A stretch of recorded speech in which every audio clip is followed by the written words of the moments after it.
किसी वन में भासुरक नाम का एक सिंह रहता था। वह बहुत पराक्रमी था। वह रोजाना जंगल में अनेक पशुओं को मारता ही रहता था।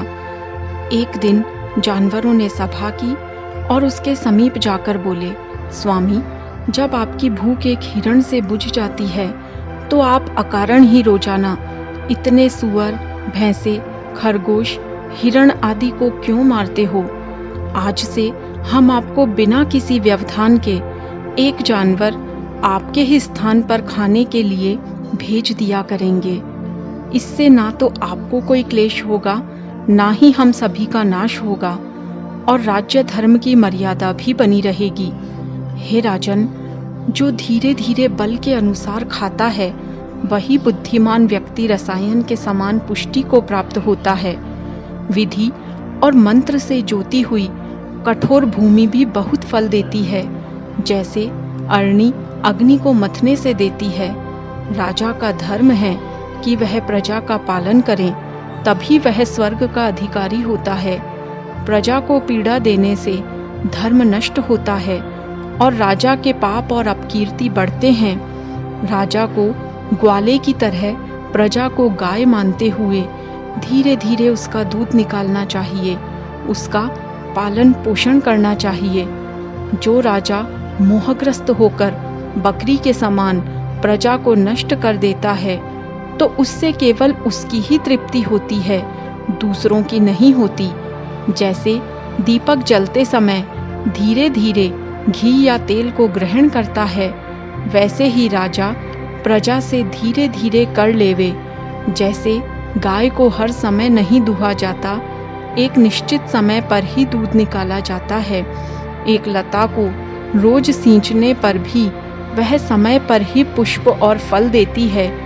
उसी प्रकार राजा को भी प्रजा से समय पर ही कर लेना चाहिए। राजा को प्रजा से ही स्वर्ण, धान्य, रत्न, विज्ञान और अन्य सामग्री प्राप्त होती है।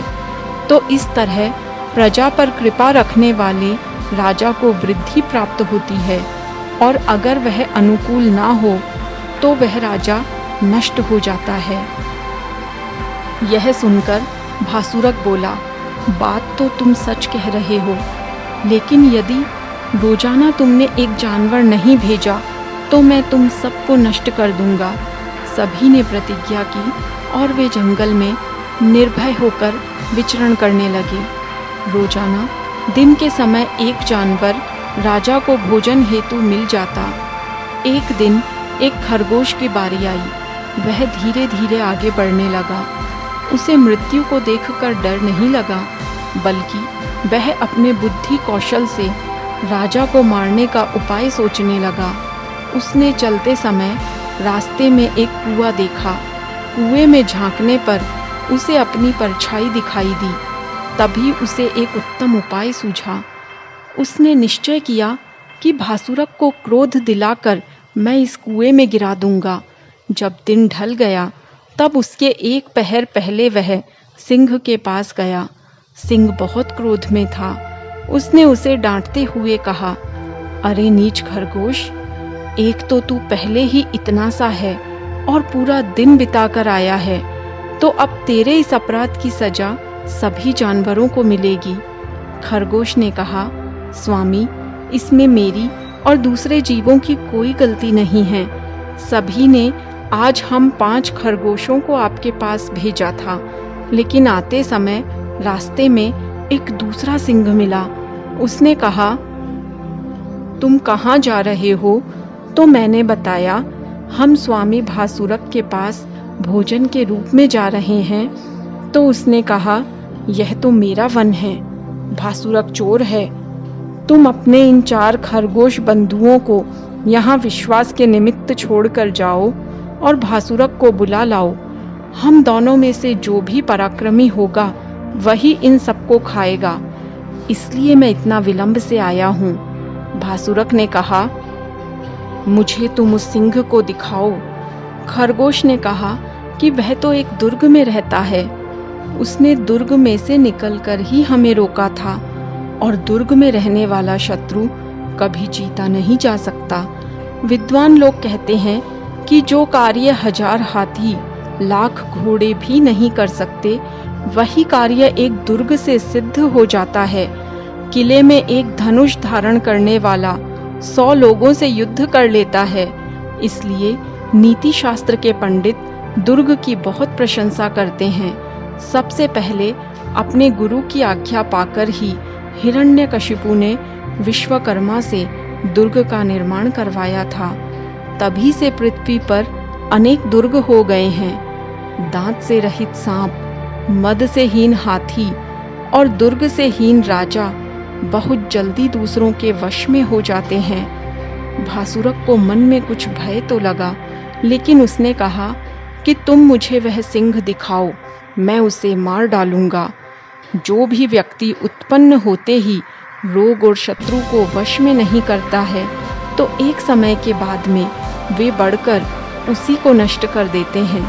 अपना हित चाहने वाले व्यक्ति को कभी शत्रु को अनदेखा नहीं करना चाहिए। शत्रु और रोग एक समान ही हानिकारक है। खरगोश ने कहा, जो अपनी शक्ति को देखकर मान और उत्साह को प्राप्त होता है, वह एक भी बहुत लोगों को मार देता है। जैसे परशुराम ने अकेले ही सभी क्षत्रियों को मारकर पृथ्वी को क्षत्रिय विहीन कर दिया था।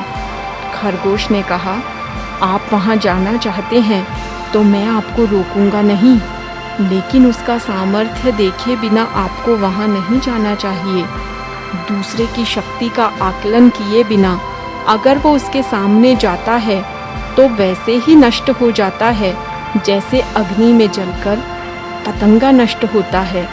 भासुरक ने कहा, तुम्हें इन बातों से कोई मतलब नहीं है, तुम मुझे वह सिंह दिखाओ। खरगोश उसे कुएं के पास ले आया और बोला, स्वामी, आपके प्रताप को वह सह नहीं सका और देखो अपने दुर्ग में बैठा है, आओ देखो। उसने भासुरक को कुएं के अंदर दिखाया। मूर्ख सिंह अपने प्रतिबिंब को कुएं में देखकर जोर से दहाड़ा। उसकी प्रतिध्वनि से कुएं में दुगना नाद हुआ। उसे लगा कि शत्रु उससे ज्यादा बलवान है, इसलिए वह तुरंत वह वन छोड़कर वहां से चला गया। खरगोश ने सभी जानवरों को यह सुखद समाचार सुनाया। देखा दोस्तों, किस तरह से पंचतंत्र सांसारिक बुद्धिमत्ता का खजाना है। युक्ति से परमवीर हनुमान भी सुरसा की परीक्षा में पास हुए थे। विवेक से उन्होंने लंकापति को राजा राम की महिमा लंका दहन करके सुना दी और उसका आत्मबल क्षीण कर दिया।